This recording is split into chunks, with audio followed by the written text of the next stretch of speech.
안녕하세요. 오늘 저희가 함께 살펴볼 재료는 박우식 가맹거래사님의 IMC와 브랜드 자산입니다. 네, 반갑습니다. 마케팅 커뮤니케이션, 이게 어떻게 브랜드를 강력하게 만드는지 그 핵심을 좀 파헤쳐 보려고 합니다. 바로 시작해 볼까요?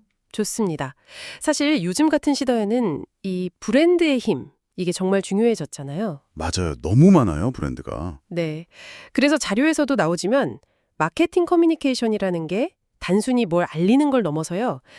고객하고 의미를 공유하고 관계를 맺는 과정이라고 봐야죠. 아, 관계를 맺는 과정. 네.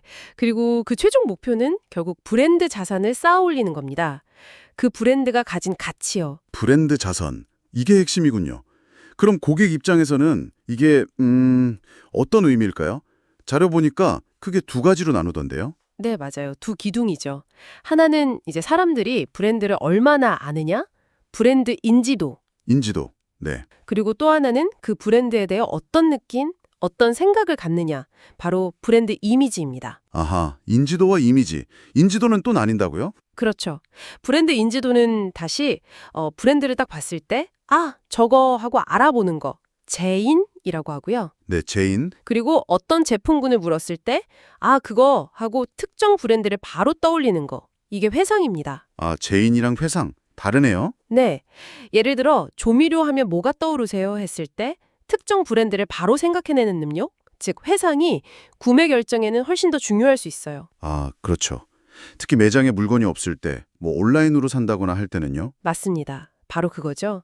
그래서 고향의 맛, 다시다처럼 특정 상황이랑 브랜드를 아주 강하게 연결시키려고 하는 거고요. 그렇군요. 그럼 단순히 아는 걸 넘어서 그 브랜드에 대한 느낌이나 생각, 이 브랜드 이미지는 어떻게 만들어지는 걸까요? 기억 속에 있는 연상들의 집합이라고 하던데 좀 흥미롭네요. 네, 그 연상이라는 게 참 중요하죠. 뭐랄까, 브랜드 하면 머릿속에 떠오르는 모든 것들인데요. 자료에서는 여러 종류를 얘기해요. 어떤 것들이 있죠? 예를 들면 제품 자체의 속성, 뭐 주겸치약하면 잇몸 건강 이런 거요. 근데 제품과 직접 관련 없어 보이는 것도 중요해요. 관련 없는 거요? 예를 들면 뭐 나이키야 하면 타이거 우즈가 떠오른다거나 아니면 그 브랜드 자체가 주는 느낌, 뭐 젊음이라든지 이런 것도 속성 연상이고요. 아, 사용자 이미지 같은 거군요. 그렇죠. 그리고 소비자가 얻는 편익도 중요한 연상입니다. 기능적인 편익, 뭐 비듬 제거 샴푸처럼요. 아니면 상징적인 편익, 제네시스 타면 느껴지는 품격 같은 거. 상징적인 편익. 네. 또 경험적인 편익도 있죠. 샴푸 향이 좋아서 기분이 좋다거나 하는. 아, 다양하네요. 기능, 상징, 경험. 마지막으로 하나 더. 기업 자체에 대한 연상도 있어요. SK 하면 고객 행복을 추구한다거나 유한양행하면 사회공헌 이미지가 떠오르는 것처럼요. 아, 기업 이미지 자체도요? 네. 중요한 건 이런 연상들이 얼마나 강력하고 또 긍정적이고 그리고 다른 경쟁 브랜드와는 다른 독특함을 갖느냐 하는 겁니다. 강력하고 호혜적이고 독특하게 기억하겠습니다. 네. 그 세 가지가 핵심이죠. 그렇군요. 그럼 이렇게 인지도도 높이고 이미지도 아주 긍정적이고 독특하게 만들려면 결국 여러 마케팅 활동들을 잘 조율해야겠네요. 바로 그 지점입니다. 여기서 통합적 마케팅 커뮤니케이션, 즉 IMC가 중요해지는 거죠. IMC 들어봤습니다. 네. 광고, PR, 뭐 판매 촉진, 직접 마케팅 이런 다양한 도구들이 있잖아요. 이걸 그냥 따로따로 쓰는 게 아니라 네, 각각의 역할과 효과를 잘 따져보고 이걸 아주 전략적으로 조합해서 시너지를 내도록 하는 과정이에요. 마치 오케스트라 지휘자처럼요. 아, 오케스트라 비유 좋네요. 중요한 건 고객 관점에서 출발해서 모든 메시지가 하나의 목소리를 내도록 설계한다는 겁니다. 일관성이죠. 일관성. 네. 자료에 나온 청정원 사례처럼요.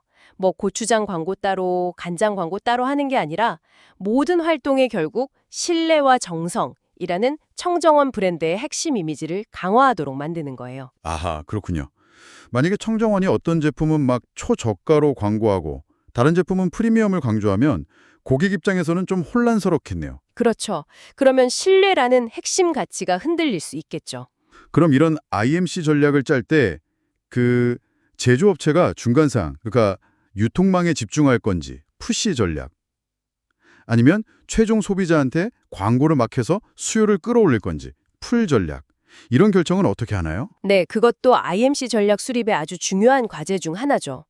어떤 도구를 또 얼마나 쓸지는 정답이 없어요. 아, 정답은 없다. 네, 그건 이제 예산이 얼마나 되는지, 제품이 뭐냐에 따라서도 다르고, 예를 들어 아주 기술적으로 복잡한 산업재 같은 경우는 영업사원이 직접 설명하는 게 중요하겠죠.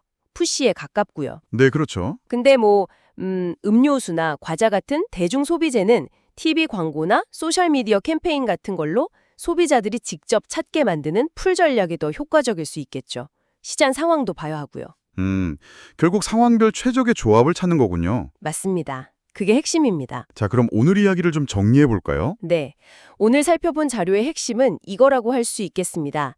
잘 계획되고 또 통합된 마케팅 커뮤니케이션 활동, 즉 IMC를 통해서 소비자의 머릿속에 강력한 브랜드 인지도를 심고 또 긍정적이면서도 독특한 브랜드 이미지를 구축하는 것. 네. 그리고 이게 차곡차곡 쌓이면 결국 아주 가치 있는 브랜드 자산이 된다는 것입니다. 네.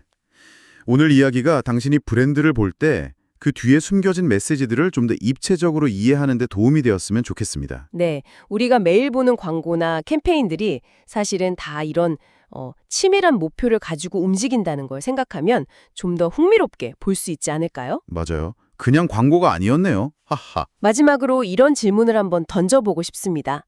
당신에게요. 네. 어떤 질문이죠? 오늘 저희가 나눈 이야기를 바탕으로 당신이 개인적으로 가장 성공적이라고 생각하는 브랜드, 그거 하나만 떠올려 보세요. 그 브랜드는 어떤 연상을 당신 머릿속에 아주 성공적으로 심어 놓았나요?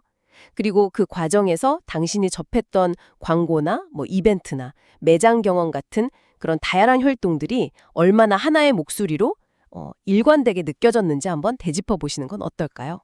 아주 좋은 질문인데요. 저도 한번 생각해 봐야겠습니다. 네. 그럼 다음에 또 흥미로운 분석으로 찾아뵙겠습니다. 네, 감사합니다.